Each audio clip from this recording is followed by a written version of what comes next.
શ્રદ્ધા આપણી સાથે જોડાઈ ગયા છે। શ્રદ્ધા, ગુડ આફ્ટરનૂન। જણાવો, ભારતીય એરટેલના નંબર્સ કેવા અહીંયાથી જોવા મળી શકે? जी गुड आफ्टरनून। भारतीय एयरटेल में क्वार्टर ऑन क्वार्टर बेसिस पर अनुमान पर नजर करिए तो सारा नंबर्स आवता जोवा मळी शके छे।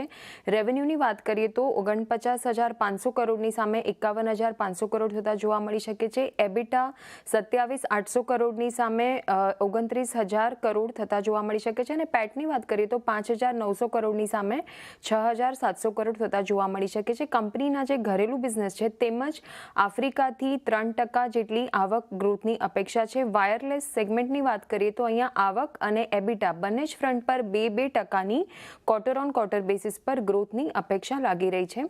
વાયરલેસ એઆરપીયુ એટલે કે એવરેજ રેવન્યુ પર યુઝરમાં 1% ક્વાર્ટર ઓન ક્વાર્ટર બેસિસ પર વધારો શક્ય છે। મોબાઈલ ગ્રાહકોની સંખ્યા 2.5 મિલિયન વધવાની અપેક્ષા છે, જેનાથી કુલ સંખ્યા જે છે તે 365 મિલિયન સુધી પહોંચતી જોવા મળી શકે છે। હોમ સબસ્ક્રાઇબરની વાત કરીએ તો એમાં પણ 11.97 મિલિયન જેટલી સુધી વધવાની અપેક્ષા લાગી રહી છે। તો કહી શકાય કે એક સારા નંબર આવતા જોવા મળી શકે છે ભારતીય એરટેલમાં। એક સારા નંબર્સ અહીંયાથી અપેક્ષિત છે। આભાર શ્રદ્ધા, આપનો સમગ્ર માહિતી આપવા માટે। ભારતીય એરટેલ પરિણામ પહેલાં આજે થોડું વિચવાળી આપણને બનતી દેખાઈ રહી છે। ખુશી, ભારતીય એરટેલ માટે કઈ રીતે વ્યૂ રાખી રહ્યા છો? નંબર્સ તો અહીંયા સારા અપેક્ષિત છે, પણ જે આ વીકની જો આપણે વાત કરી લઈએ તો એક સતત 2 દિવસ આપણે સારું પ્રદર્શન ભારતીય એરટેલમાં જોયું છે અને ઓવરઓલ ટેલિકોમ સ્પેસમાં ભારતીય એરટેલ, રિલાયન્સ ઇન્ડસ્ટ્રીઝ જેવા જે બે દિગ્ગજ આપણને બનતા દેખાઈ રહ્યા છે અને આવતીકાલે આના નંબર્સ જે છે તે જાહેર થતા જોવા મળશે। શું વ્યૂ ભારતીય એરટેલ માટે?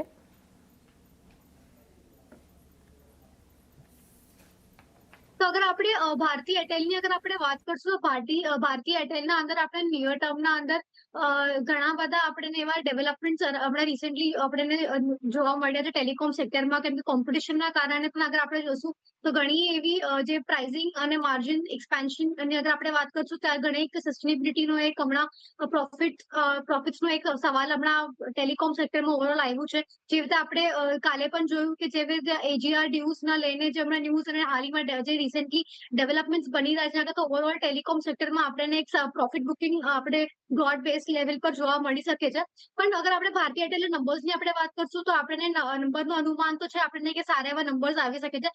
સાથે જ કંપનીના જે ઇનિશિયેટિવ્સ એઆઈને લઈને આવી રહ્યા છે ઘણા સારા એવા આવી રહ્યા છે, આગળ ચાલતા એમને જે રેવન્યુ અને પ્રોફિટેબિલિટી બૂસ્ટ કરવામાં ઘણી હેલ્પ કરશે। જેમ કે રિસેન્ટલી અગર આપણે વાત કરશું તો આપણને ન્યૂઝ મળી હતી એમના પ્રેસ રિલીઝના દ્વારા કે કંપની ગૂગલ સાથે પાર્ટનરશિપ કરીને એમનું ડેટા સેન્ટરનું એક એઆઈ હબ હમણાં સેટઅપ કરી રહી છે વિશાખાપટ્ટનમમાં, જે આવતા સમયમાં એ લોકોને ઘણું હેલ્પ કરશે હજી રેવન્યુ બૂસ્ટ અને પ્રોફિટેબિલિટી બૂસ્ટ કરવામાં, અને જે ઇન્ટેન્સ કોમ્પિટિશન સેક્ટરમાં આવી રહી છે એને પણ કેટર કરવા માટે આગળ જતા હેલ્પ કરશે।